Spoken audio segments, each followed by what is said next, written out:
লাইলাতুল কদরে কুকুর কেন চুপ থাকে, কেন তারা বেশি ডাকাডাকি করে না, তারা কি এমন অদ্ভুত দৃশ্য দেখে? এই রাতে আকাশ থেকে অসংখ্য ফেরেশতা মুমিন নরনারীর বাড়ির দরজায় এসে কি করে? খুবই চমৎকার তথ্য আজ আমরা আপনাদের বলতে চলেছি, তাই ভিডিওটি শেষ পর্যন্ত দেখতে থাকুন। আসসালামু আলাইকুম প্রিয় বন্ধুরা।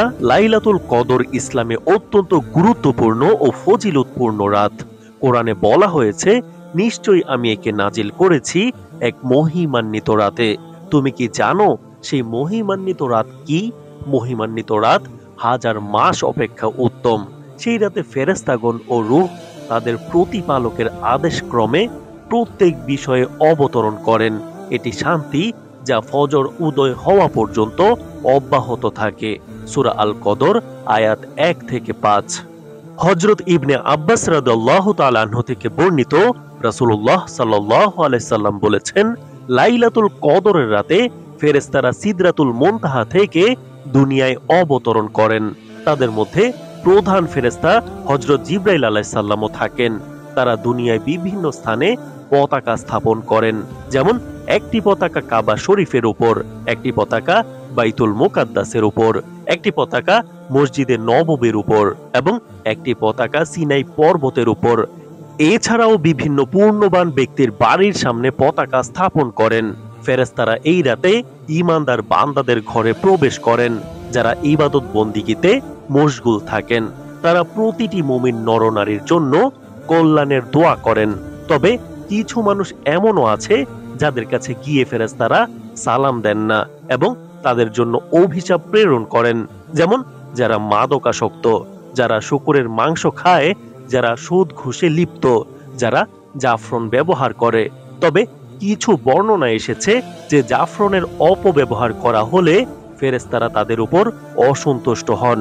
মুসনাদে আহমদ হাদিস নাম্বার 519।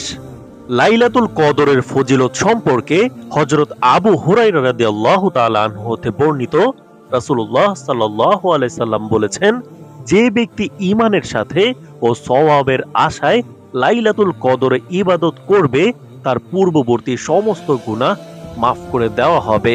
সহিহ বুখারী হাদিস নম্বর 1901, সহিহ মুসলিম হাদিস নম্বর 760। এই রাতের আরেকটি বৈশিষ্ট্য হলো ফেরেশতারা মুমিনদের ঘরে গিয়ে মুসাফা করেন। ইবনে আব্বাস রাদিয়াল্লাহু তাআলা আনহু বলেন, ফেরেশতারা হযরত জিবরাইল আলাইহিস সালামের নির্দেশে দুনিয়ায় ছড়িয়ে পড়েন এবং প্রত্যেক ছোট বড় ঘর জঙ্গল কিংবা নৌকায়, এমনকি যেখানে একজন মানুষও থাকে, একজন মুসলিমও থাকে, সেখানে গিয়ে সালাম দেন এবং মুসাফা করেন। লাইলাতুল কদরের রাতে কুকুররা কেন চুপ থাকে? অনেকে বিশ্বাস করেন যে এই রাতে কুকুর ডাকতে চায় না বা চুপ থাকে, যদিও কোরআন ও সহিহ হাদিসে সরাসরি এই ব্যাপারে কিছু বলা হয়নি। তবে ইসলামিক স্কলাররা কয়েকটি সম্ভাব্য ব্যাখ্যা দিয়েছেন। প্রথমত, ফেরেশতাদের অবতরণ। হাদিসে এসেছে, ফেরেশতারা যেখানে অবতরণ করেন সেখানে শয়তান প্রবেশ করতে পারে না। কুকুর সাধারণত জিন বা শয়তানের উপস্থিতি অনুভব করে ডাকতে পারে, কিন্তু লাইলাতুল কদরের রাতে যেহেতু শয়তানদের প্রভাব থাকে না, তাই কুকুর চুপ থাকে। দ্বিতীয়ত, আল্লাহর বিশেষ রহমত। এই রাতে পৃথিবী শান্তির বার্তা পায়, যা প্রাণীকুলেও বিশেষ পরিবর্তন দেখা যায়। কুকুরদের আচরণে একটি স্বাভাবিক শান্ত ভাব, যা ফেরেশতাদের আগমনের প্রতিফলন হতে পারে। তৃতীয়ত, কুকুর ও ফেরেশতা। ইসলামে বলা হয়েছে, ফেরেশতারা যেখানে কুকুর থাকে সেখানে প্রবেশ করেন না।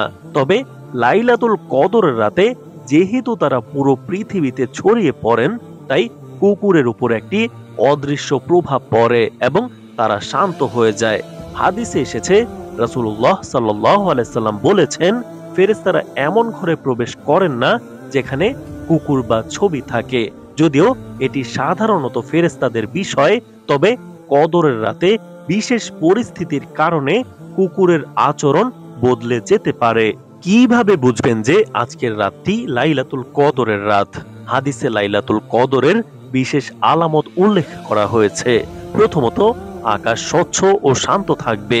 নবীজি সাল্লাল্লাহু আলাইহি সাল্লাম বলেছেন, লাইলাতুল কদর হবে উজ্জ্বল, পরিষ্কার, ঠান্ডা এবং চাঁদের আলোয় আলোকিত। সেই রাতে কোনো শয়তান বের হবে না। দ্বিতীয়ত, গভীর রাতে আলোর অনুভূতি। কিছু মানুষ অনুভব করেন যে লাইলাতুল কদরের রাতে বিশেষ এক ধরনের আলো বা নূরের ছটা পৃথিবীতে ছড়িয়ে পড়ে। তৃতীয়ত, স্নিগ্ধ ও মনোরম আবহাওয়া। এই রাতে খুব গরম বা খুব ঠান্ডা অনুভূত হয় না এবং আবহাওয়া মৃদু ও মনোরম থাকে। চতুর্থত, বুক ধড়ফড় করা বা অদ্ভুত প্রশান্তি অনুভব করা। অনেক মুসলমানদের হৃদয়ে এই রাতে বিশেষ প্রশান্তি অনুভূত হয় এবং ইবাদতে মন বসে যায়। আল্লাহ বলেন, এতে রয়েছে শান্তি যা ফজরের সময় পর্যন্ত অব্যাহত থাকে।